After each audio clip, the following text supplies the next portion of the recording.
एक दिन हजरत इब्राहीम अलैहिस्सलाम को अल्लाह ताला का हुक्म मिला कि वो सीरिया की तरफ सफर करें। सफर के दौरान जब वो नमरूद की सल्तनत की सरहद पार करके आगे बढ़े तो एक अजनबी मुल्क में दाखिल हुए। वहां एक जगह थी खजानावाजा। उन्होंने देखा कि लोग खूबसूरत लिबास पहने सज धज कर एक ही दिशा में दौड़े जा रहे हैं। हजरत इब्राहीम अलैहिस्सलाम को यह मंजर देखकर हैरत हुई। उन्होंने एक शख्स से पूछा, भाई ये सब लोग कहां जा रहे हैं?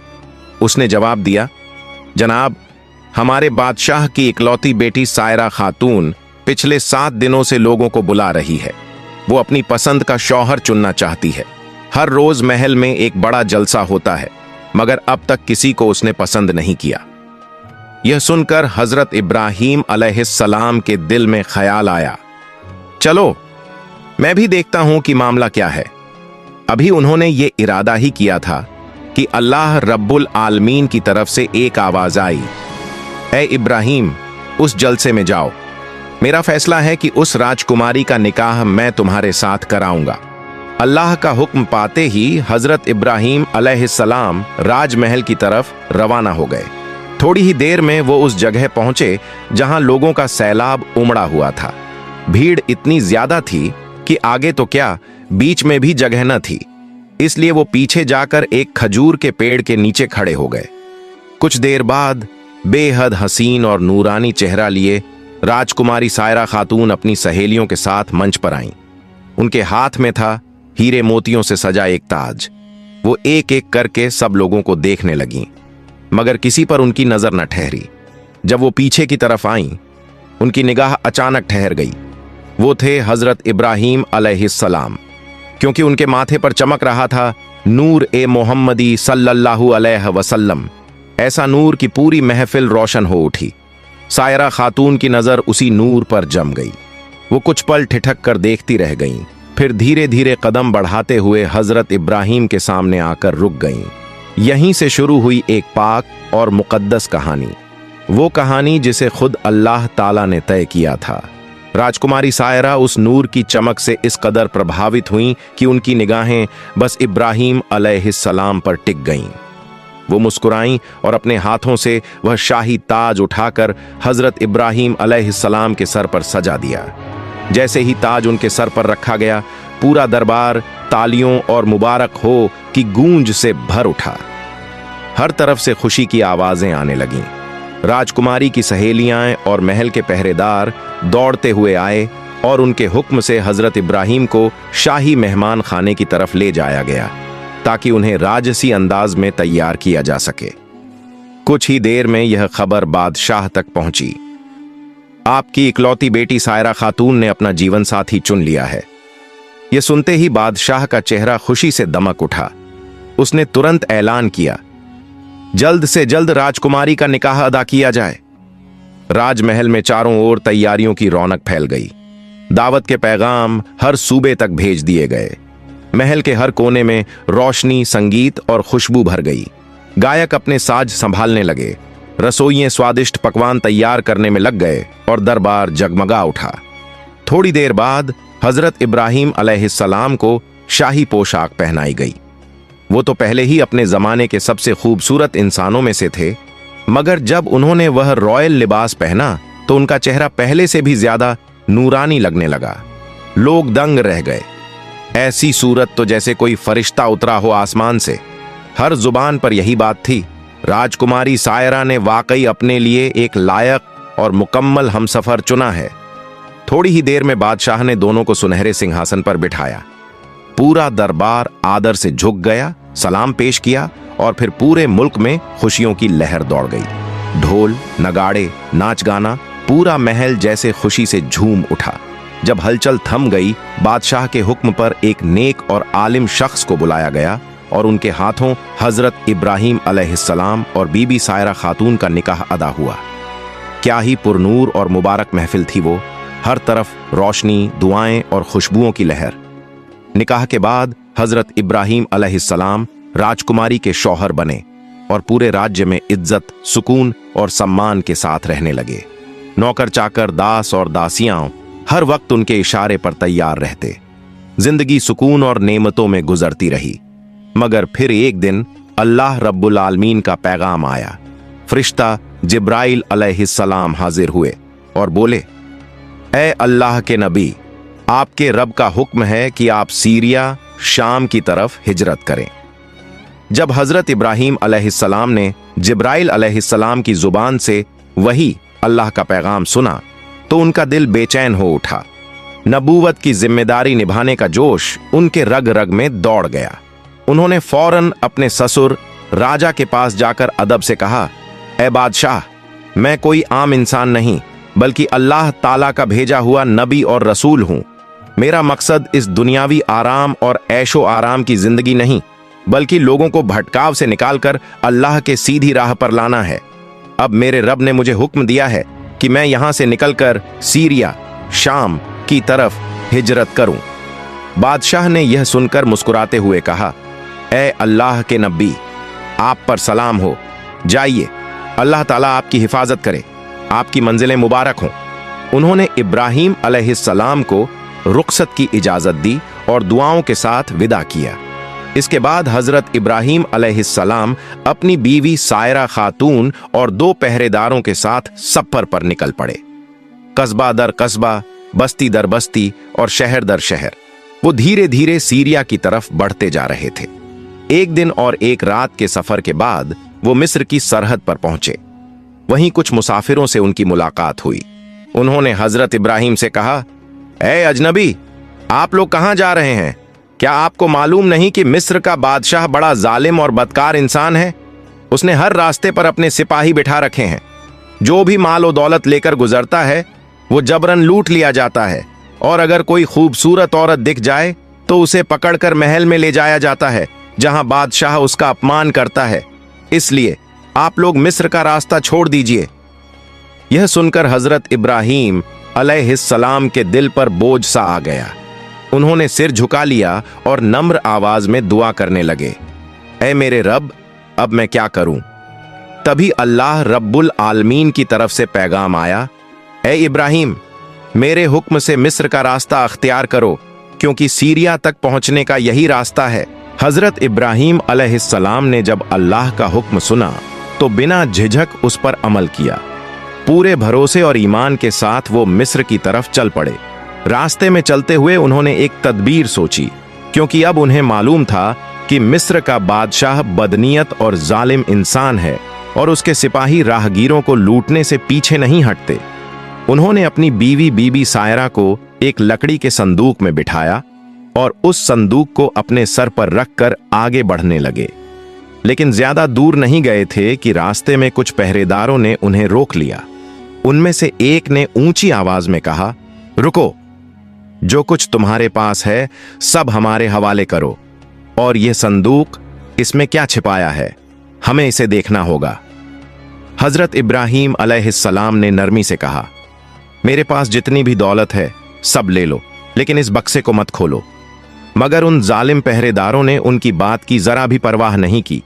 उन्होंने जबरदस्ती वह बक्सा छीना और उसका ढक्कन खोल दिया, और जैसे ही संदूक खुला सबकी आंखें ठहर गईं, सांसें थम गईं। अंदर बैठी थीं बीबी सायरा, एक हसीन, पाक दामन और नूरानी औरत।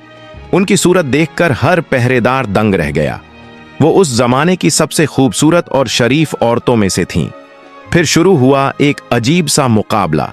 हर सिपाही चाहता था कि वो इस हसीना को बादशाह के सामने पेश करे ताकि इनाम उसे मिले, क्योंकि उस वक्त मिस्र के बादशाह ने ऐलान कर रखा था, जो मुझे खुश करेगा मैं उसे सोना चांदी से नवाज दूंगा।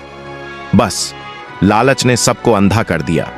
हर एक सायरा खातून को अपनी तरफ खींचने लगा। खींचतान और हलचल के बीच वो सभी मिलकर बीबी सायरा को राजमहल की तरफ ले जाने लगे। हजरत इब्राहीम अलैहिस्सलाम और उनके 2 साथी बेबस निगाहों से ये मंजर देखते रहे, लेकिन सब्र के साथ उनके पीछे चलते रहे। थोड़ी देर बाद वो राज दरबार पहुंचे। पहरेदारों ने बीबी सायरा को बादशाह के सामने पेश कर दिया। राजा ने जैसे ही उनकी सूरत देखी, उसकी नजरें ठहर गईं। वो हैरान होकर बोला, वाह, कैसी हसीना है ये। उसने खुश होकर पहरेदारों को ढेरों इनाम दिए।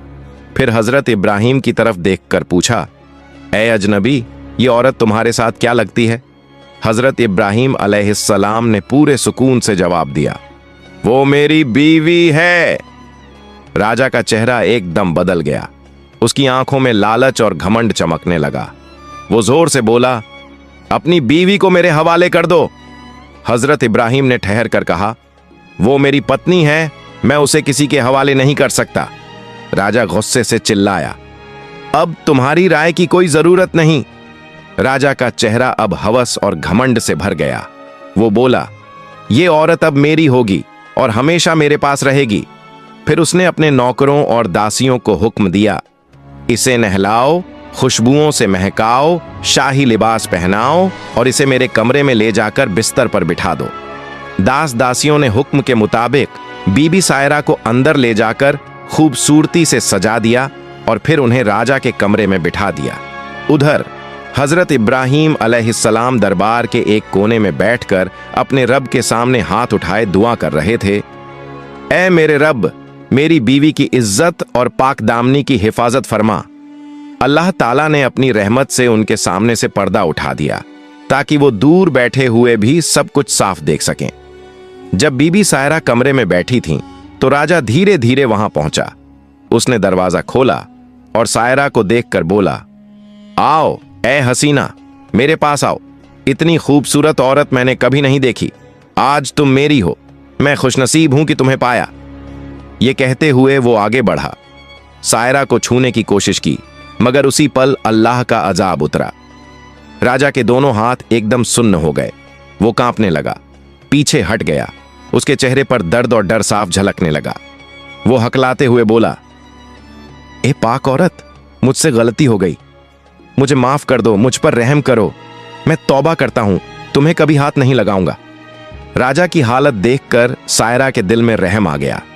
उन्होंने हाथ उठाए और रोते हुए दुआ की, ऐ मेरे रब, इस आदमी को हिदायत दे दे और इसे शिफा अता फरमा।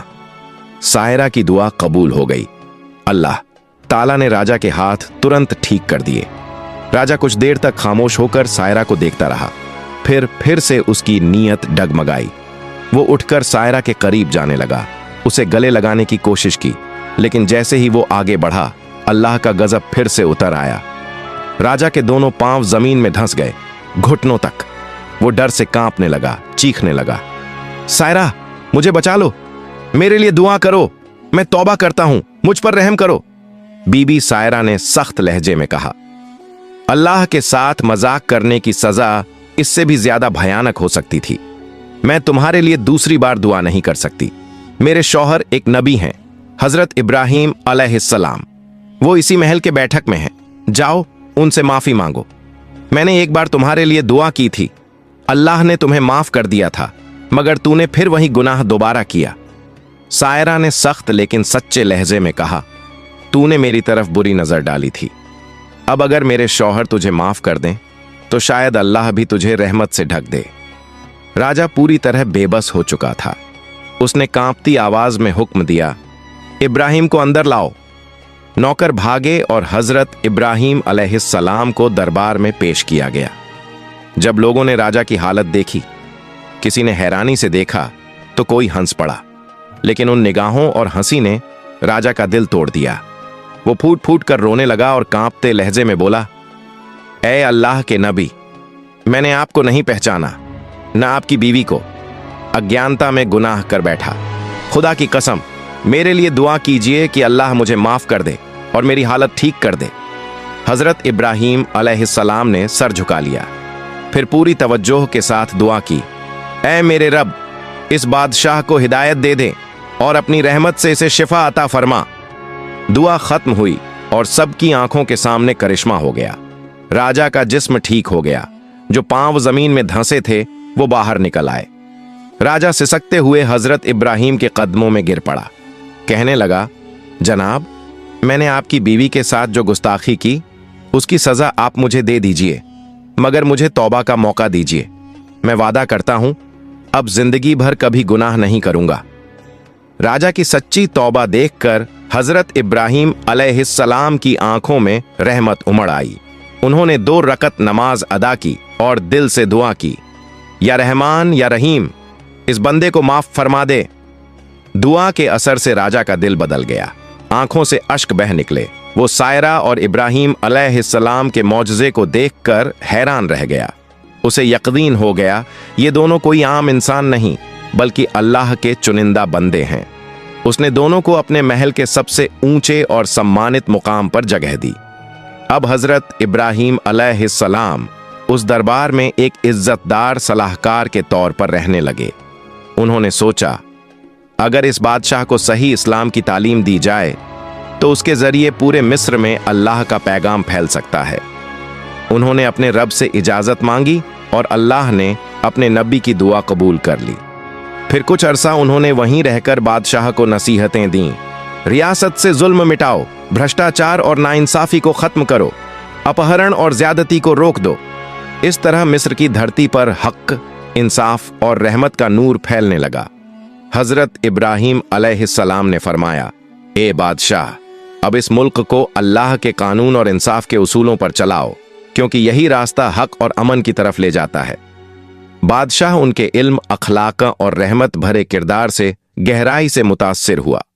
उसने सर झुकाकर कहा, ए नबी ए खुदा, आपकी वजह से मेरी जिंदगी बदल गई। अल्लाह का लाख लाख शुक्र है कि उसने मुझे हिदायत दी। वक्त गुजरा और धीरे धीरे पूरे मिस्र में ला इलाहा इल्लल्लाह की सदा गूंज उठी।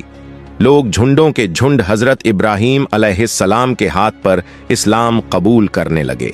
अब मिस्र की सरजमीन पर इंसाफ, अमन और तौहीद का नूर छा गया था।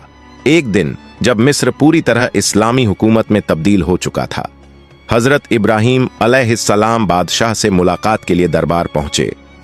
नर्म लहजे में बोले, ए बादशाह, मेरे रब का हुक्म है कि अब मुझे रवाना होना है। अगर आपकी इजाजत हो तो मैं शाम, सीरिया की तरफ सफर करना चाहता हूं। यह सुनकर बादशाह का दिल भारी हो गया।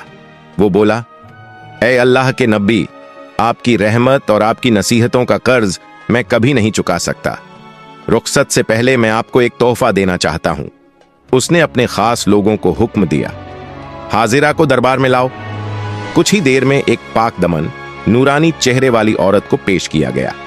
बादशाह ने अदब से कहा, ए नबी ए खुदा, आपने जो मुझ पर रहमत की उसके शुक्राने के तौर पर मैं यह नेक और शरीफ औरत हाजिरा आपको तोहफे में पेश करता हूं। प्यारे दर्शकों, यहां जानना जरूरी है, यही बीबी हाजिरा अलैहिस्सलाम आगे चलकर वो मुबारक खातून बनी जिनके घर में हजरत इस्माइल अलैहिस्सलाम का जन्म हुआ और जिनकी याद में आज भी सफा मरवा की सई और जमजम का चमत्कार याद किया जाता है। इन्हीं की नस्ल से आगे चलकर हमारे प्यारे नबी रहमतुल लिल आलमीन हजरत मोहम्मद तशरीफ लाए। असल में बीबी हाजिरा कोई साधारण दासी नहीं थीं। वो एक उच्च वंश की इज्जतदार और शरीफ औरत थीं। मगर उस दौर में जब उनका कबीला एक जंग में शिकस्त खा गया तो उन्हें कैद कर मिस्र के दरबार में लाया गया और वहीं से अल्लाह की मशीयत से वो नबी की अजीज बीवी बनी और इस्लाम के इतिहास में अमर हो गईं। हजरत इब्राहिम अलैहिस्सलाम ने इस तोहफे को शुक्राने के साथ कबूल किया। फिर बादशाह से अर्ज की, ए अजीम बादशाह, अब मैं मिस्र छोड़कर शाम रवाना होने वाला हूं। रुखसत से पहले चाहता हूं कि इस मुल्क के लोगों को कुछ आखिरी नसीहतें कर दूं। बादशाह ने इज्जत से सिर झुकाकर कहा, ए नबी ए खुदा, आपकी बात हमारे लिए कानून है। और फिर फौरन पूरे मुल्क में ऐलान करवा दिया गया, कल सुबह अल्लाह के नबी इब्राहिम अलैहिस्सलाम मिस्र की कौम को आखिरी वसीयत और पैगाम देंगे। एक खास दिन पूरा मिस्र की रईस, अमीर और बड़े अफसर एक खुले मैदान में जमा हुए जहां हजरत इब्राहिम अलैहिस्सलाम उनसे खिताब करेंगे। जैसे ही वह दिन आया, पूरा शहर उस मैदान में सिमट आया। हर तरफ भीड़ थी, सन्नाटा और रूहानी एहसास ने माहौल को भर दिया। जब हजरत इब्राहिम अलैहिस्सलाम मंच पर तशरीफ लाए तो चारों तरफ सन्नाटा छा गया। उन्होंने हाथ आसमान की ओर उठाया और कहा, ए लोगों, अल्लाह ताला से डर रखो, जुल्म, नाइंसाफी और लालच से दूर रहो। अल्लाह ही हर चीज देने वाला है, उसी पर भरोसा रखो। उनकी आवाज में इतनी रूहानियत थी कि मैदान में बैठे हर शख्स की आंखें नम हो गईं। लोगों के दिल कांप उठे।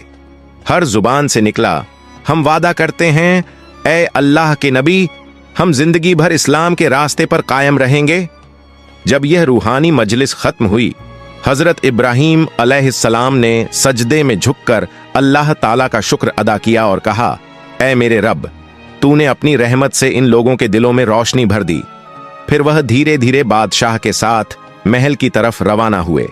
चेहरे पर सुकून था, आंखों में नूर था। अगले ही दिन हजरत इब्राहीम अलैहिस्सलाम ने बादशाह और संपूर्ण देशवासियों से विदा लेने की तैयारी की। महल में सन्नाटा छा गया था। हर चेहरा उदास, हर नजर में मोहब्बत और इज्जत झलक रही थी, क्योंकि वह जा रहे थे अल्लाह के नबी, जिन्होंने मिस्र को अंधकार से निकालकर ईमान और हक की रोशनी में डुबा दिया था। प्यारे दोस्तों, हमारी कहानी यहीं समाप्त होती है। अगर आपको यह वीडियो अच्छी लगी हो तो इसे लाइक करें और कमेंट में आमीन जरूर लिखें। इस्लाम का पैगाम पूरी दुनिया में फैलाने के लिए वीडियो को शेयर करना न भूलें। और अगर आप हमारे चैनल पर नए हैं तो चैनल को सब्सक्राइब करें। अल्लाह हाफिज।